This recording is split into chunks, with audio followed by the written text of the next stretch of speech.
bosque calcinado, sobre la ceniza caliente, corre perro con una urraca sujeta en su boca grande y suave. La lleva hasta su cueva, cerca del río, y allí trata de curar su ala chamuscada. Pero Urraca no quiere su ayuda. Nunca más podré volar, susurra. Lo sé, dice Perro.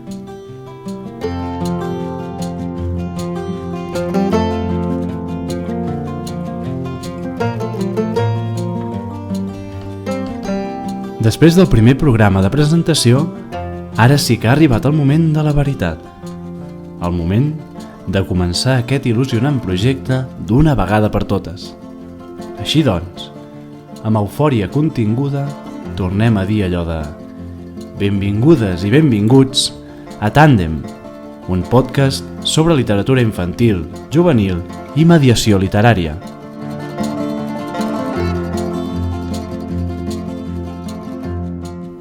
Soc el Guillem, mestre defensor de les biblioteques i hòbbit en potència. I m'acompanya la Marina, editora, lectora empedernida i buscadora de somnis. Hola Marina, ben tornada, com estàs? Molt bé, Guillem. Un poc nerviosa i amb moltes ganes a la vegada, però la veritat és que me quedo més tranquil·la sobre la persona que ens acompanya avui, que ja la tenim asseguda a davant de nosaltres. Sí, la veritat és que tenim la meravellosa sort de poder comptar amb un convidat molt especial avui. No ens podíem imaginar millor manera de començar que amb ell a la vora. De fet, podríem dir que és un dels culpables de que estiguem fent això ara mateix, no? Sí, jo crec que sí, així que si teniu alguna queixa, us podreu adreçar al convidat d'avui i li podeu remetre. Doncs, amb tots i totes vosaltres i per tots i totes vosaltres, el nostre més que estimat Felipe Munita. Benvingut, Felipe. Benvingut.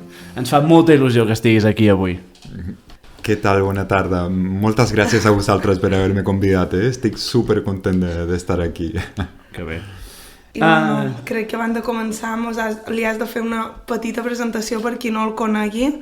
I bueno, pot ser curta i breu perquè el que ens interessa és sentir-lo xerrar a ell. Sí, hem fet allò de buscar una mica i de... La veritat és que ho coneixíem bastant, també s'ha de dir, llavors hem buscat poc. Però, comencem, diu així. En Felipe Munita va estudiar lletres, si no ens equivoquem, tu ens corregeixes si hi ha alguna cosa que no fem bé o no diem bé, doncs va estudiar lletres i va exercir també de professor a la Pontificia Universitat Catòlica de Xile, sí? Bueno, vaig estudiar a la Catòlica. Veus? Bueno, primera cagada de la tarda, no passa res. Això els nostres redactors no ho han fet bé. No, i també és doctor en didàctica de la llengua i la literatura. Molt bé. Això ho hem fet bé, veus que bé? I sobretot, i per això està aquí, va ser el nostre professor al màster de Biblioteca Escolar i Promoció de la Lectura. La seva tesi sobre el mediador de la lectura i les seves trajectòries personals de lectura, dirigida per la doctora Teresa Colomer, va obtenir també la menció al doctor internacional i el Premi Extraordinari al doctorat. Cert? Bé.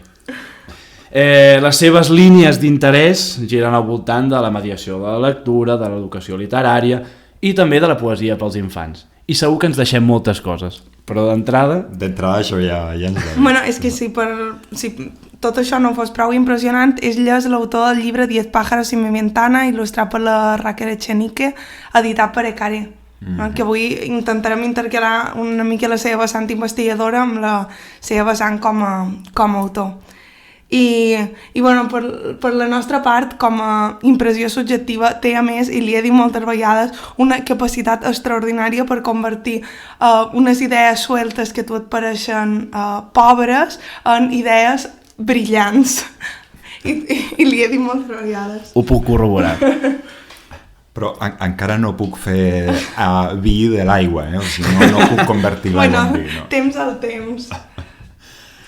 I bueno, no sé, jo li volia començar preguntant que dins tot el que és aquest món hi ha com moltíssims conceptes de si promoció de la lectura, si mediació de la lectura, si animació a la lectura. A partir de la teva tesi i de tota la teva tasca investigadora, podries aclarir què és la mediació literària? I tant, i tant. Llavors començo amb el barret d'investigador. Sí, sí. ¿no? Yo me iré poniendo y sacando el sombrero de autor, de investigador, ¿no? En primer lugar, muchísimas gracias por invitarme porque es un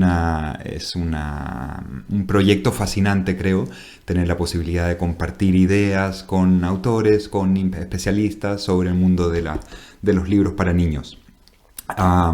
Y en relación a esto que comentas, sobre la mediación de la lectura, ¿no? Sí. A mí me parece que se habla mucho de la idea del mediador de lectura, ¿no? Y de un tiempo a esta parte habemos muchas personas que somos mediadores, desde profesores, maestras, bibliotecarios, libreros, ¿no? Uh-huh. Y es interesante preguntarse qué comparten todas esas personas. De entrada comparten, bueno, un mismo trabajo de poner sus esfuerzos diarios en el acceso a la cultura escrita por parte de muchos niños y jóvenes, ¿no? Pero claro, cada uno lo hace desde un ámbito muy, muy particular, ¿no? No hace lo mismo un libreté que una maestra o que un mestre, ¿no? Entonces, yo diría que para mí hay dos ideas importantes en relación con la mediación. La primera es que si uno mira ¿para qué se utiliza el concepto mediación? En los más diversos campos siempre remite a una idea un poco de conflicto, ¿no? Por ejemplo, yo qué sé, Noruega medió entre las FARC y el gobierno colombiano, ¿no? O yo qué sé, justo antes de divorciarse, un matrimonio fue a ver al mediador antes de llegar al juez, ¿no? Entonces, realmente siempre remite a una cierta situación de conflicto. Y nos va bien en el ámbito de la lectura también, dado que para muchos niños y jóvenes esa práctica de la lectura no ha sido parte de su día a día, no es una práctica natural, ¿no? En el día a día de su entorno familiar, social. Por lo tanto, ahí me parece que hay una primera idea interesante, es decir, mediadores somos quienes desde los más diversos ámbitos ayudamos a otros, niños y jóvenes, pero también a veces adultos, a participar en una práctica cultural que tal vez les queda un poco más lejos por sí solos, ¿no? Entonces, ahí hay una primera idea que a mí me parece importante. Y una segunda idea que ya tiene digamos, una raíz más pedagógica, más educativa, es, y aquí nos vamos a Vygotsky, ¿no? Para quienes estén escuchando y sepan un poco del mundo de la educación. Vygotsky, bueno, un psicólogo ruso que planteó la zona de desarrollo próximo, planteó varios conceptos importantes para el ámbito educativo y en la idea de zona de desarrollo próximo queda muy en evidencia, digamos, la idea de un mediador que ayuda en el proceso del niño a hacer algo, ayuda al niño a hacer algo que tal vez no puede hacer por sí solo en un momento determinado, ¿no? Entonces, por ejemplo, si lo llevamos al ámbito de la lectura, yo qué sé, un profesor que tenías un libro entre manos que no te acababa no podías entrar al libro, lo encontrabas extraño, te parecía complejo y que a veces, que pasa muchas veces, que un mediador, un profesor, quien sea, te ayuda a ver en ese libro algo que tú por ti misma no estabas viendo, ¿no? Entonces, realmente ahí hay como dos ideas que a mí me parecen interesantes que aporta la idea de mediación a todos quienes trabajamos realmente en el mundo de los libros y la lectura, ¿no? Total. Què et sembla aquesta resposta? Molt bé. No sé si tu li vols preguntar alguna cosa més a partir d'aquesta o... Sí, clar, és el Però tema... tota la raó. Tema de la mediació, dels professors, dels mestres, de tot això, clar, fins a quin punt és important aquest terme de la mediació? O sigui, fins a quin punt és important que existeixi la figura del mediador de la lectura, no? Jo a vegades m'ho plantejo i és, realment Jo dic la resposta, perquè jo me la faig a mi mateix, però realment és important la figura del mediador? Però suposo que hi ha d'haver, com tu has dit, aquesta relació de conflicte, que no es doni aquesta relació, en aquest cas, entre el llibre i el lector de manera natural, sinó no caldria un mediador, ¿no? Claro, pensémoslo así. Piensa, Guillem, Marina, en tu propia vida como lectora y como lector, ¿no? Anda a los años de infancia, de juventud, probablemente están llenos de mediaciones. Es decir, si es que uno se pone a pensar en su propia vida como lector y en cómo se formó como lectora o como lector, hubo muchas personas que incidieron en ese camino, ¿no? Es decir, los lectores no se forman con una montaña de libros ahí y pro, ¿no? Sino que necesitan también una serie de experiencias, de condiciones para acceder a ese mundo de los libros, ¿no? Y esas condiciones a menudo pasan por vivencias, es decir, yo diría que por un ámbito muy experiencial, ¿no? Probablemente todos nos acordamos de la maestra que nos leía los primeros cuentos ilustrados ¿no? que tenemos en el corazón todavía, ¿no? O aquel profesor, yo nunca voy a olvidar un profesor de secundaria que tuve, que terminaba las clases leyendo, paseaba por toda el aula, y era un profe de historia, ni siquiera era de lengua, paseaba por toda el aula leyéndonos poesía chilena, ¿no? Buenos poetas contemporáneos, que yo en mi vida había escuchado, y él paseaba mano en bolsillo, le dedicaba 5 o 10 minutos, le daba igual, ¿no? Y el silencio que había ahí. Entonces, ¿a qué voy con todo esto? A que un buen lector siempre se forma al voltant de personas, ¿no? O sea, a través de personas que le han mostrado que estas páginas que hay aquí valen la pena ser leídas, ¿no? Y eso, claro, es muy evidente, por ejemplo, en niños que vienen de familias muy letradas, ¿no? En general, esos niños, cuando ya acceden, digamos, al aprendizaje de la lectoescritura, etc., acceden de manera muy natural, porque ya vienen con una serie de experiencias. A mí lo que me interesa de la palabra mediación también es que pone el acento en la experiencia, no en transmitir unos conocimientos o no solo, sino que sobre todo en alguien que te muestra en una relación muy personal que un libro vale la pena, ¿no? Probablemente les pasa eso, ¿no? Desde, yo qué sé, cuando vas al cine con un amigo y luego salen y van a tomar una cerveza y se ponen a hablar del libro y cuando alguien te recomienda, tu amigo te recomienda el libro con tanto cariño, ¿no? Pues en general vas a buscar ese libro, ¿no? Sí. Totalment. Jo ara estava pensant que aquesta experiència d'algun mestre o una mestra llegeixi a l'aula, jo la recordava com a nen, i ara que sóc mestre ho estic fent. És a dir, jo tinc un llibre que abans el feien, jo sóc tutor a quart ara, aquest any, i el feien, era un llibre que feien a un club de lectura 6è, però el van deixar de fer i a mi m'agradava. Vaig dir, doncs, l'agafo i en lloc de fer-lo llegir a ells, perquè no hi arribaran de lectura autònoma, diguéssim, els hi llegeixo jo. I això, durant la setmana sempre busco un moment per llegir, encara que sigui això, 10 minuts, 5 minuts, tant li fa.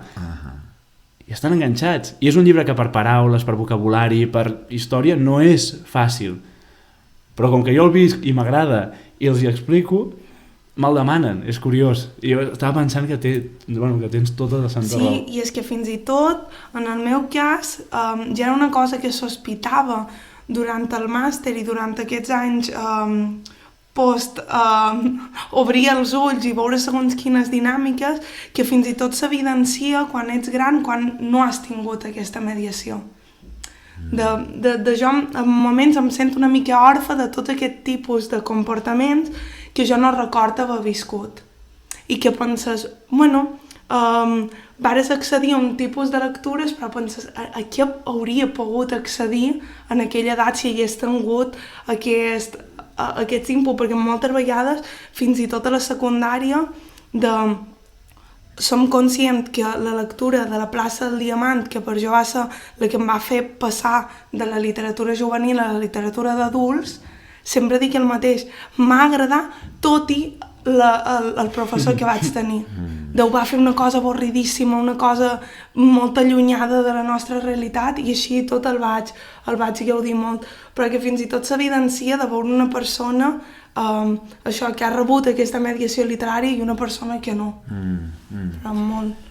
Y la cuestión de la experiencia, ¿no? Sí. O sea, hay un profesor y filósofo de la Universidad de Barcelona, que es Jorge La Rosa, que dice algo muy bonito. Dice, en realidad, promover la lectura es, en el fondo, poner una experiencia al lado de otra experiencia, ¿no?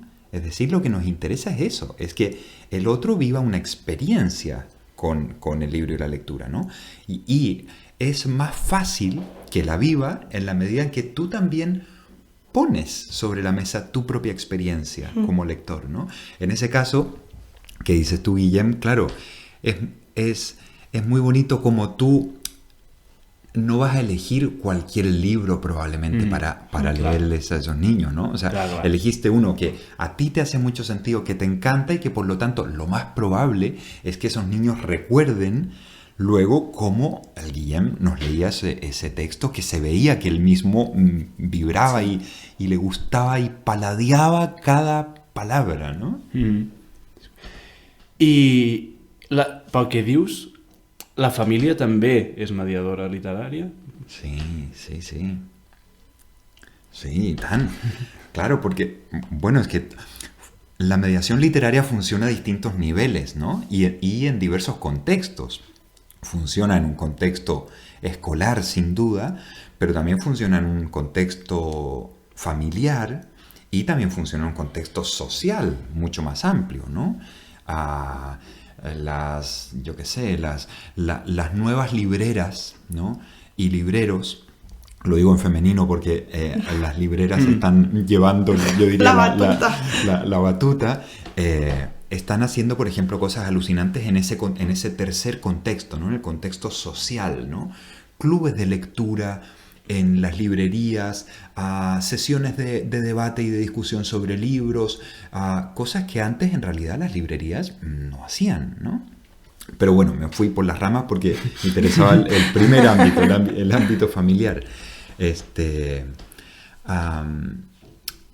Sobre todo en la primera infancia, no solo, pero sobre todo en la primera infancia, yo diría que la gran instancia mediadora es la familia, ¿no? Es decir, muchas veces, no sé si muchas veces, pero algunas veces me ha pasado de padres que se extrañan porque me dicen, Felipe, mi hijo aprendió a leer solo, porque en la escuela todavía no le están enseñando y yo no le he enseñado, pero realmente ya está leyendo, ¿no?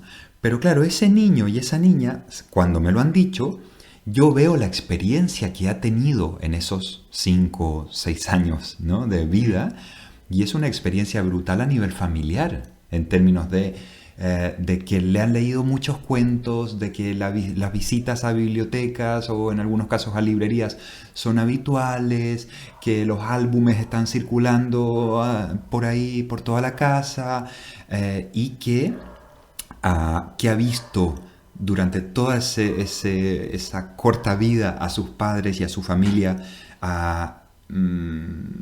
apasionados por algún libro, ¿no? Y por lo tanto, todo ese entorno genera como un medio ambiente mediador, ¿no? Como un ecosistema mediador, si se quiere, ¿no? És bonic aquesta paraula, m'agrada. Como un ecosistema mediador.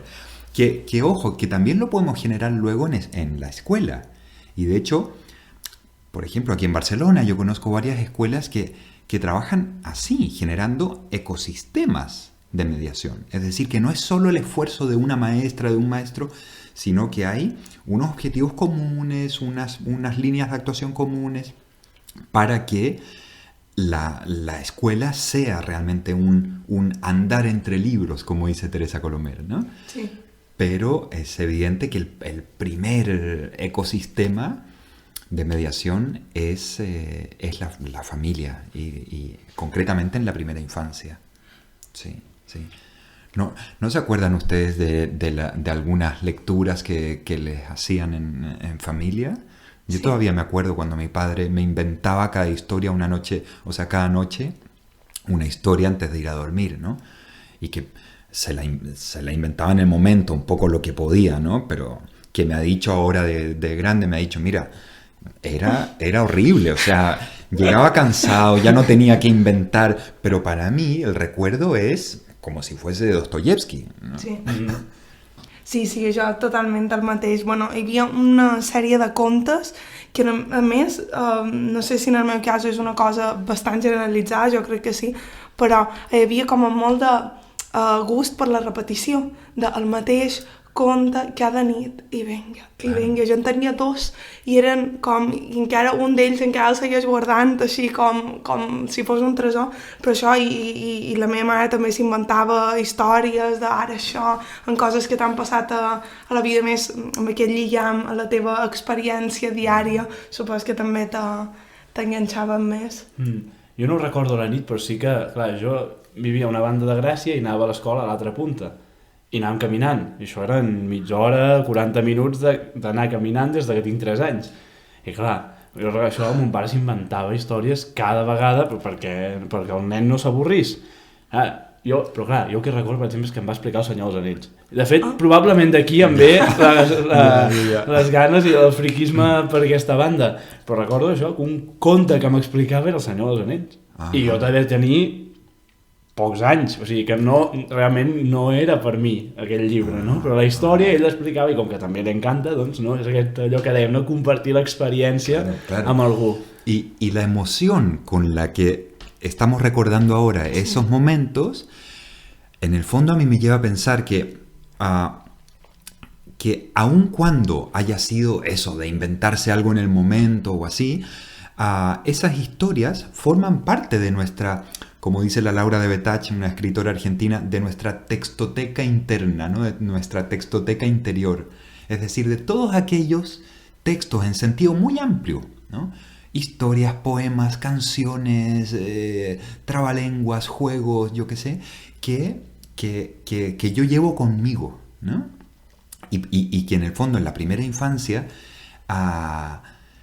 y en la infancia en general, no esperar tal vez en los adultos a tener tiempo para contarle una historia a mi hijo, ¿no? Sino que pensar, bueno, que la relevancia que eso tiene y construir ese tiempo. Clar, que sempre és un bon moment per explicar una història. A la teva tesi doctoral, si la record bé, analitzaves les trajectòries de lectura dels propis mestres que havien tingut.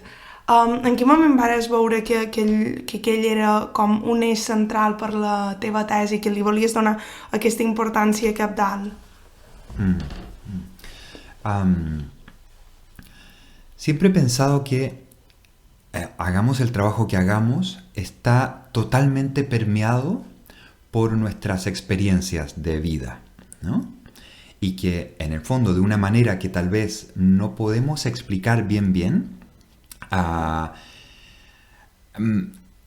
lo que yo hago en el día a día en la universidad está muy atravesado no solo por mis estudios formales en relación a la literatura infantil, la didáctica, etc., sino también por un montón de otras experiencias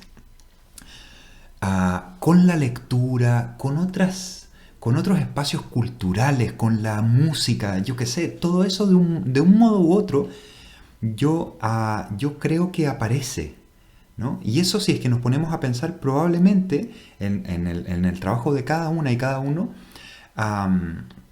está eso también, ¿no? Esa experiencia de vida que va mucho más allá de nuestra formación estrictamente profesional.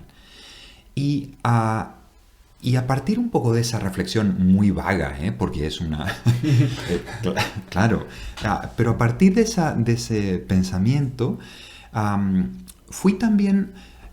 tuve la oportunidad de ver a muchas personas enseñar literatura, ¿no? Y personas que conocía también a nivel personal.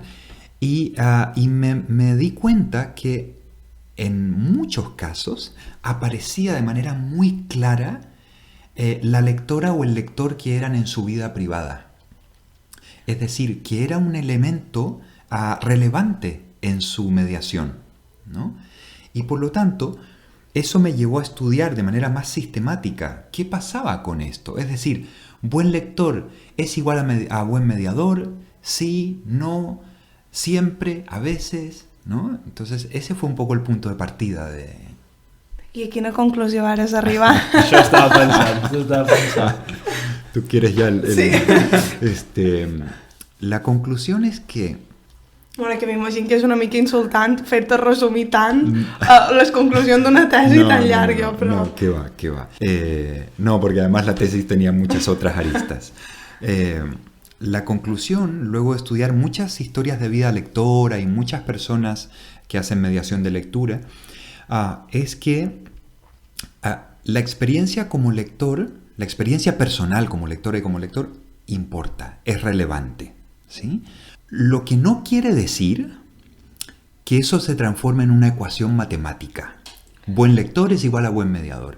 Porque, por suerte, en las áreas de letras no necesitamos no nos vienen bien las ecuaciones matemáticas y nunca nada funciona así como una ecuación, ¿no?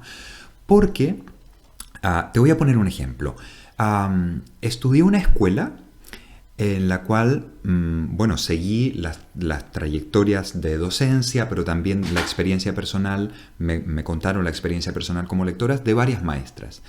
Y es una escuela que tiene la promoción de la lectura como algo muy arraigado dentro de su proyecto educativo. ¿Cuál era la tendencia en esa escuela? Tendían a equipararse las prácticas docentes, es decir, tanto las que eran excelentes lectoras como las que en su vida privada no eran tan excelentes lectoras como sus compañeras, pero sí trabajaban en una escuela que tenía en el corazón de su proyecto la promoción de la lectura. Esas personas que no eran tan lectoras en su vida privada también tendían a hacer muy buenas prácticas sobre fomento de lectura, ¿no?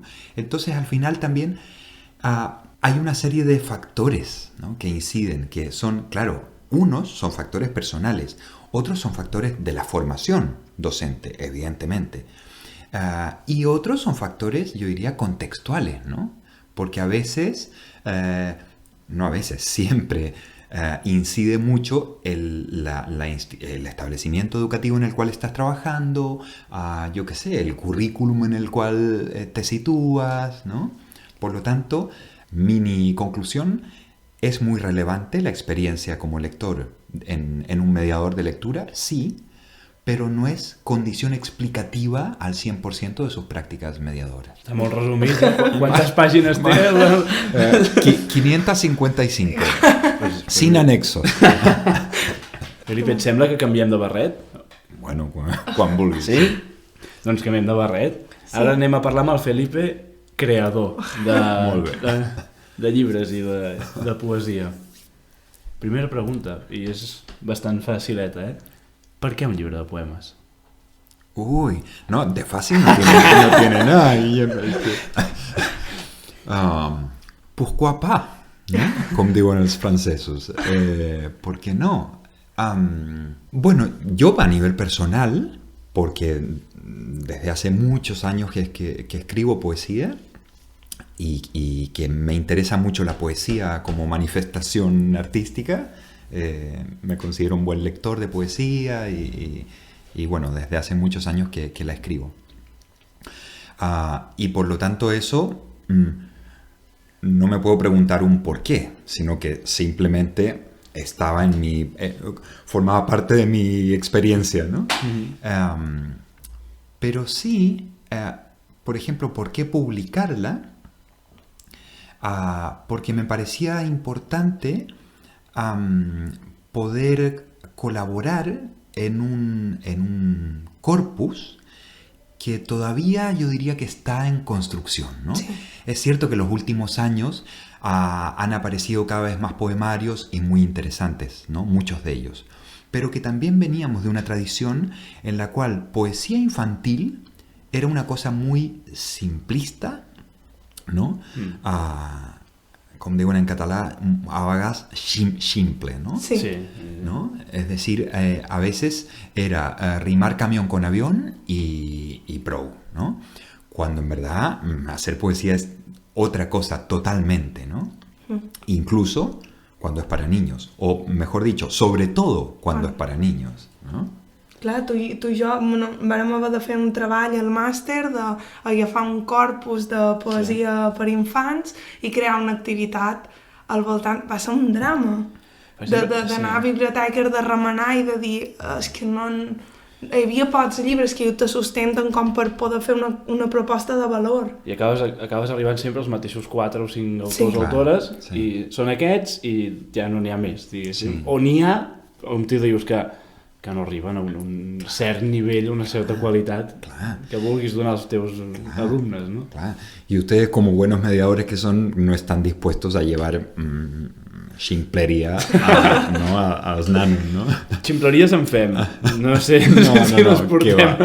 què va, segur que no. Clar, i tu tenies escrits poemes i després els vas unir, diguéssim, o ja els vas crear pensant en un recull, diguéssim, de... No, yo soy un pésimo autor, digamos, yo voy escribiendo,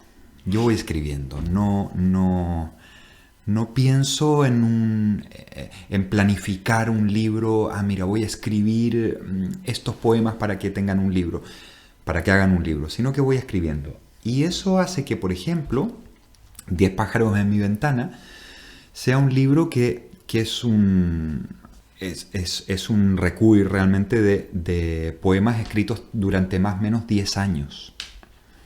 Entonces, claro, aquí hay poemas escritos en situaciones muy distintas, en épocas muy diversas de mi vida, ¿no?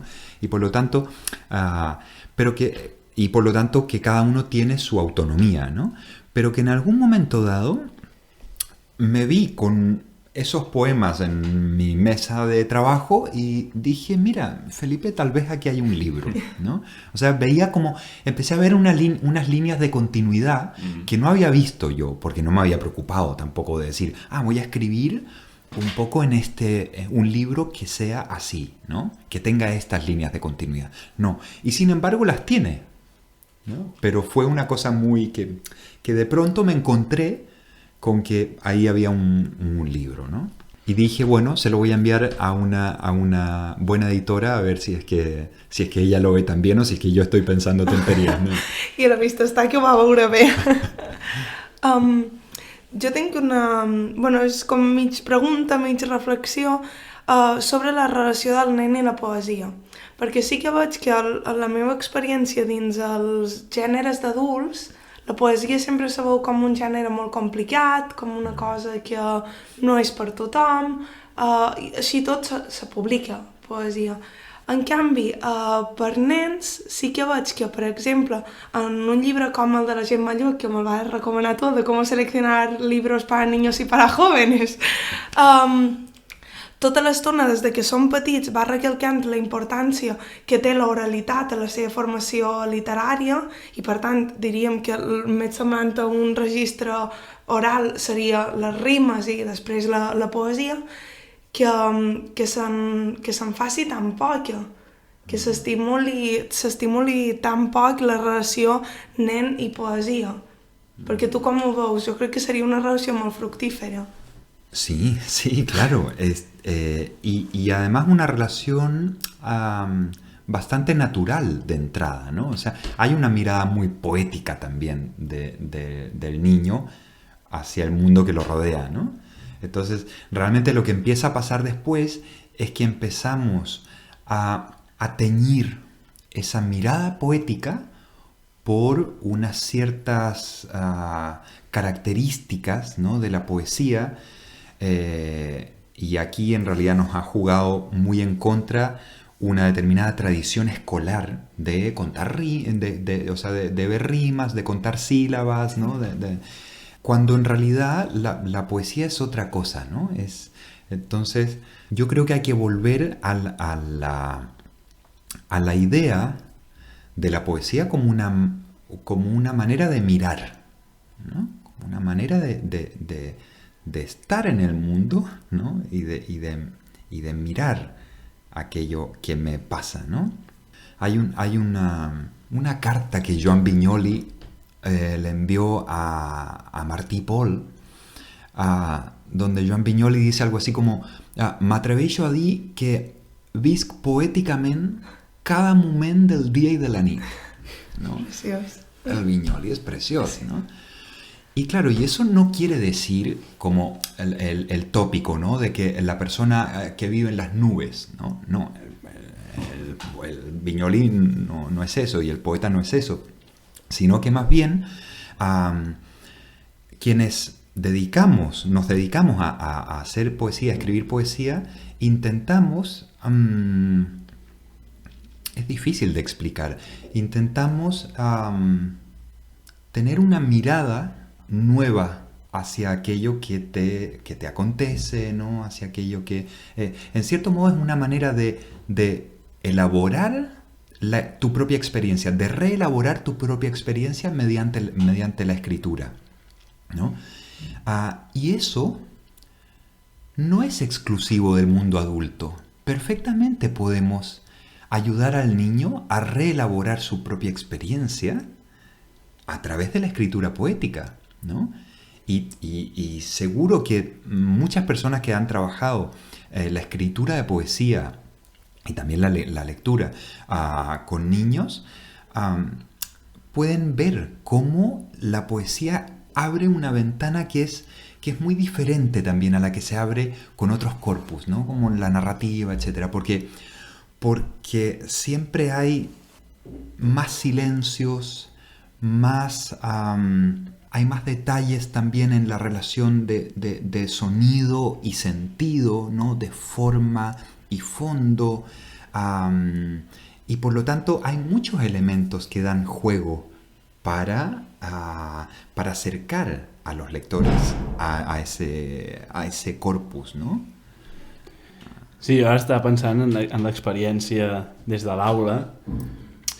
I a vegades em trobo que els infants tenen la visió de que la poesia és una cosa abstracta, que tot ha de parlar de sentiments, Llavors hi ha alumnes que directament no s'atreveixen a entrar-hi perquè diuen, és que jo no ho sé a parlar d'això, o jo no sé com explicar-ho, això. És a dir, que es pot treballar perquè un cop comences a fer una mirada, no, és explicar el que et passa o el que veus diferent, no vol dir que no sigui... Però tot això és un procés llarg, no és tan fàcil. La rima és molt ràpida d'entendre. Sí. És a dir, és molt fàcil d'enganxar. Suposo que per aquí anava la tradició, contar també és fàcil. Explicar com explicar una cosa sense explicar aquella cosa o explicar-la d'una manera diferent, que això ja no és tan fàcil de fer arribar, no? I per aquí també hi ha una dificultat que no vol dir que ho sigui, en el sentit que es pot treballar i que realment jo estic content de com està anant, però sí que es una cosa que t'has de pensar bé a l'hora de presentar-ho. Sí. Y ahí yo creo que nos puede ayudar también la nueva poesía para niños, que mucha de ella no tiene rima y no tiene una métrica definida.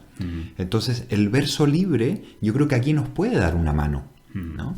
Porque también es una manera de decirle al niño, mira, hoy traemos estos libros que son también poesía, ¿no? Vale, pero es que ¿dónde está la rima? No, es que esto también es poesía. Y eso tal vez te lleva a pensar de manera más fácil en que la poesía es esta mirada, ¿no? Es esta manera de mirar, ¿no? Me acuerdo, tal vez es más fácil explicar todo esto con una experiencia. Me acuerdo trabajando en una escuela en el sur de Chile, había un grupo de quinto, sexto de primaria que tenía muy en la cabeza la idea de que poesía era rimar, ¿no? Sea lo que sea, Yo siempre digo camión con avión, ¿no? Y precisamente queríamos quebrar eso. Por lo tanto, ideamos todo un dispositivo didáctico para trabajar la idea de que la poesía es, ante todo, una manera de mirar, ¿no? Y a partir de ese dispositivo, luego salimos un día afuera y justo en las montañas había unas nubes, ¿no? Y una de las niñas entonces escribió un poema en prosa, en verso libre, sobre cómo esas nubes estaban haciendo una ronda, una rotllana, sí, un corro, ¿no?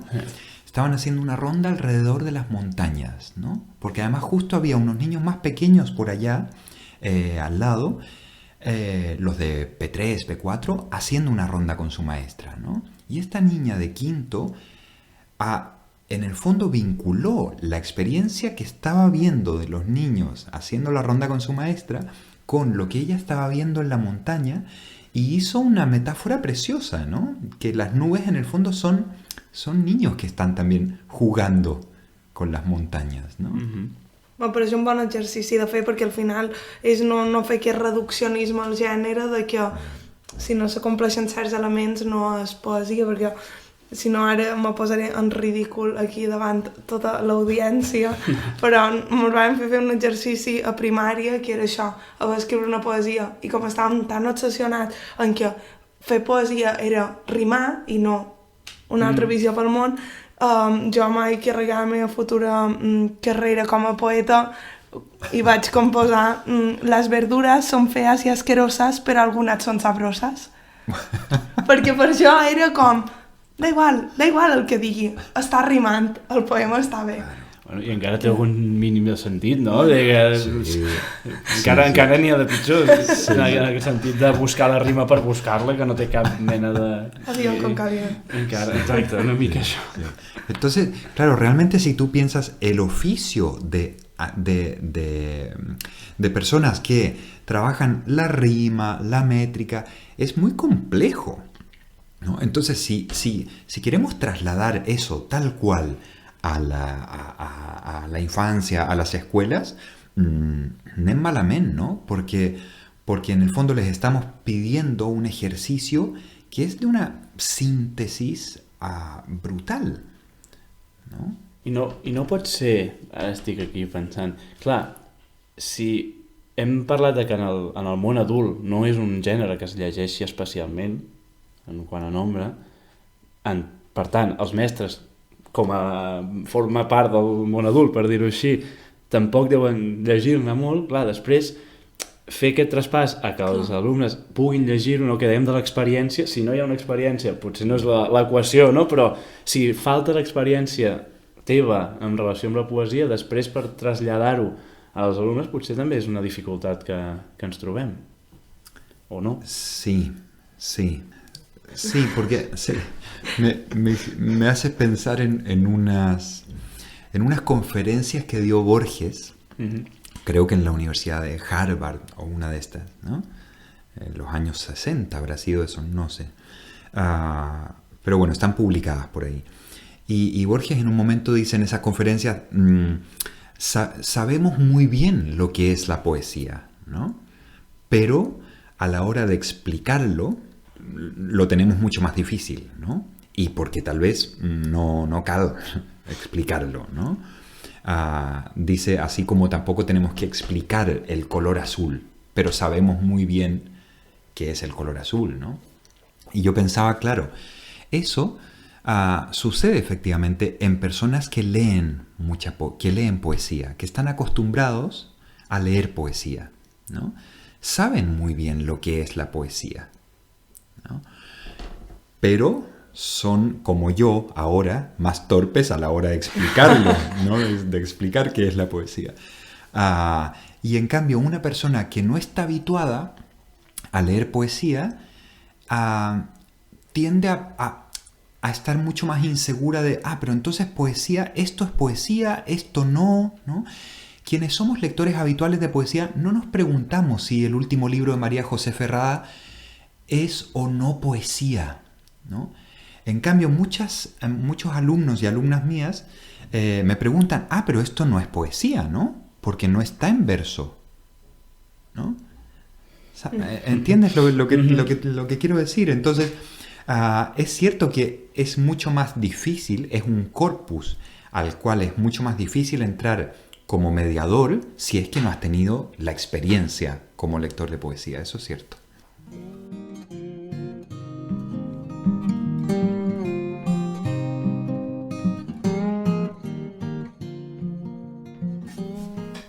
Bueno, ara el Guillem ja et vaig dir que te faria unes preguntes que eren sorpresa perquè que ha ficat en fer-los a tothom. Me les va fer jo ja, traicioneramente, no te preocupis, no és res d'altre món, però bueno, Guillem, quan vulguis. No saliste tan mal tu. No, Vale. sigo viva. Et pots negar a respondre si creus que no ha de ser una cosa bona per tu. Primera, digues un personatge de literatura infantil i juvenil que et caigui realment malament. Malament.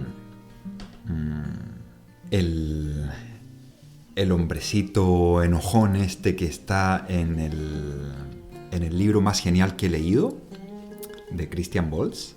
No ho conec, aquest. No ho coneixeu. l'haurem de buscar. Es increíble, ¿no? Y que, bueno, realmente va en todo momento haciendo que la historia se detenga, ¿no? Porque es un libro muy metaficcional, entonces dice, yo qué sé, el narrador dice, bueno, y esta es una historia de una niña que no sé qué, que era pirata, y él dice, qué bueno, piratas, me encanta, pero después dice, no, pero es que eso no puede ser, señor narrador, ¿no? No, pero es que en las historias de piratas eso no va así, ¿no? Entonces, realmente en el mundo de ficción, claro, cae mal porque está jugando el papel, ¿no? Claro. Entonces, bueno, yo lo traslado y es el primero que se me vino a la cabeza. En realidad, ahora que lo explico, no me cae tan mal, porque juega un papel súper importante en la historia. Pero al menos ha servido para recomendar el libro. Exacto, sí. A ustedes dos y a quien esté escuchando. De fet, una mica són per aquestes preguntes i és això.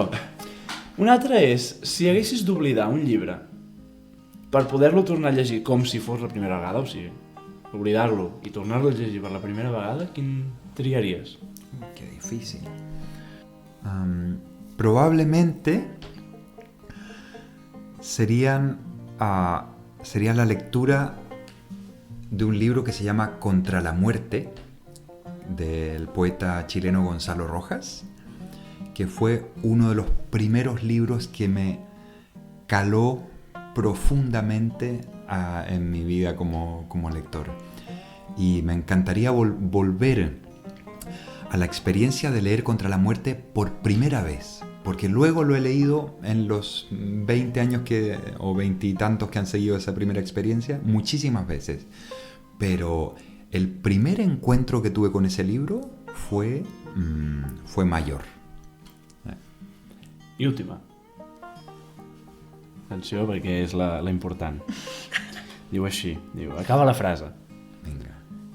Qui llegeix?